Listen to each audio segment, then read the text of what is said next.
What's going on, everyone? So, Dwight Howard had Jeanie Buss on his podcast, and they had pretty interesting conversation. Even talked about after the 2020 season why Dwight Howard didn't re-sign with the Lakers, and she said it's because you signed a new offer sheet with the Philadelphia 76ers, and he was like, I was told I never got an offer. She said that wasn't the case, that wasn't true, but nonetheless, Dwight Howard ended up leaving, came back, and Dwight, ever since the breakup, after coming back again for the third time, has reiterated time and time again every opportunity he's gotten to return to the Lakers.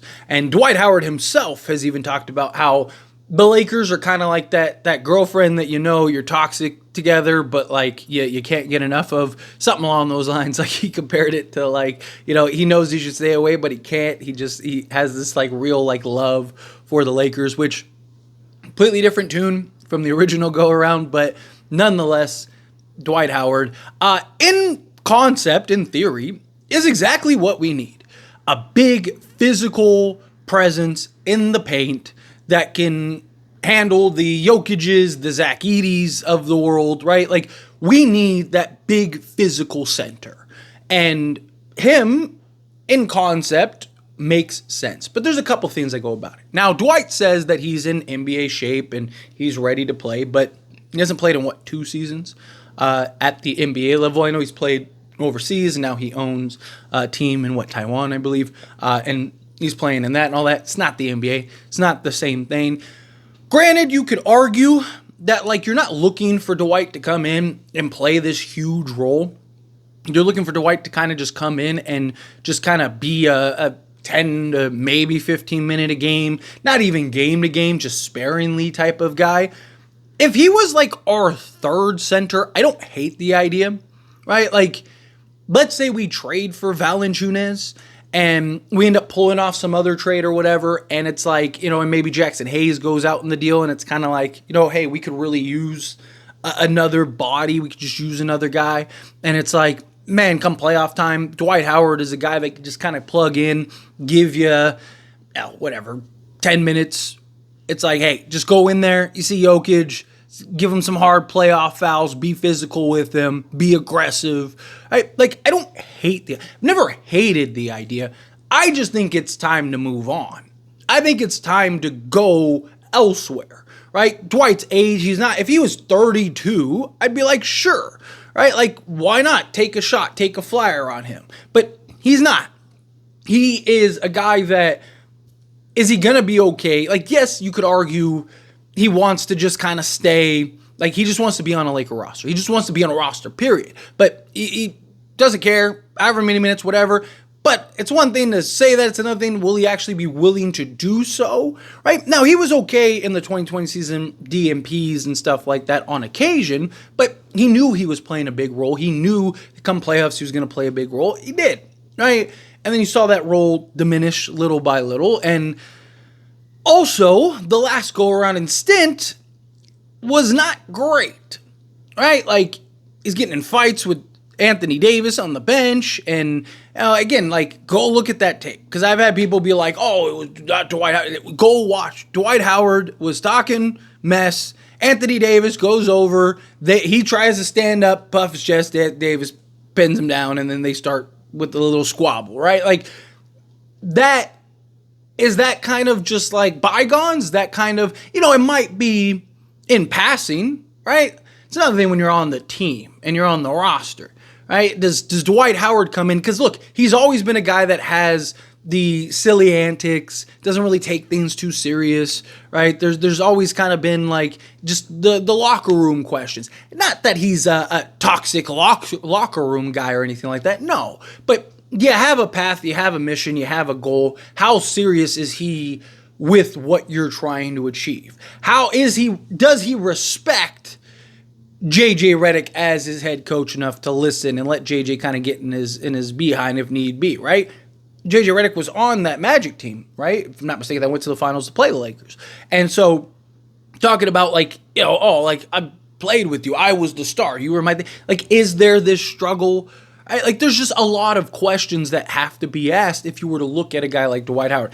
Again, if you can't find that size, let's say Valanciunas goes elsewhere, the way I look at Dwight Howard is like break glass in case of absolute emergency. All else fails. Everything else fell apart. Nothing else is happening. And it's like, man, we really need a physical center. Go, then sure, right? If you can clear off some spots or whatever, then sure, right? Like, let's say you do the deal for Jeremy Grant and you get a Bruce Brown or something. It's like you got a couple roster spots open. You need to fill some guys. You really need a sizable center.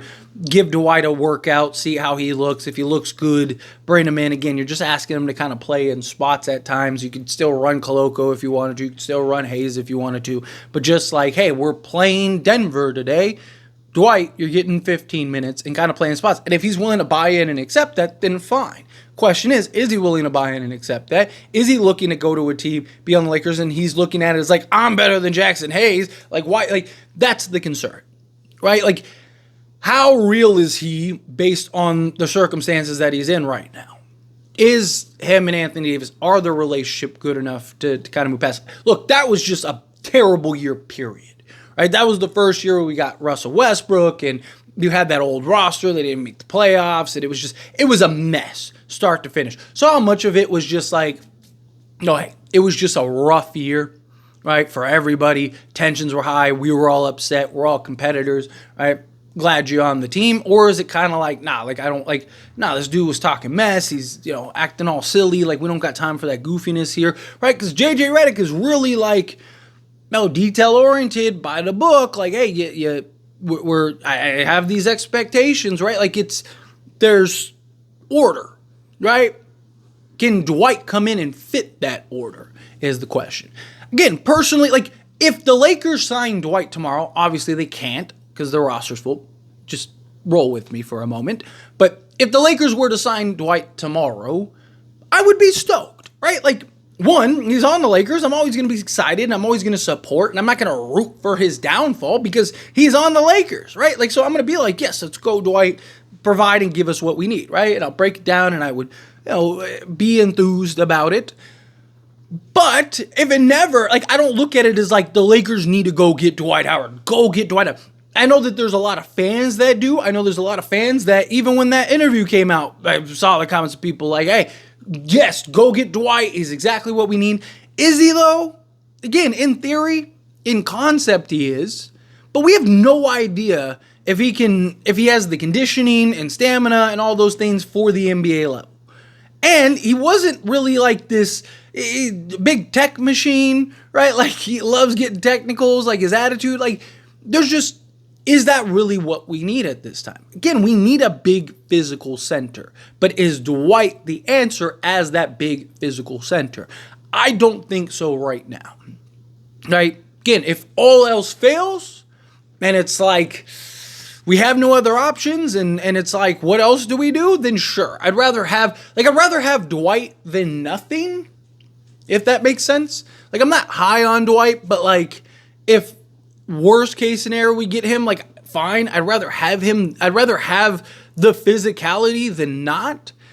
And again, like, you can kind of play him accordingly if he's willing to accept it and buy in, because he might just be happy to sign a contract.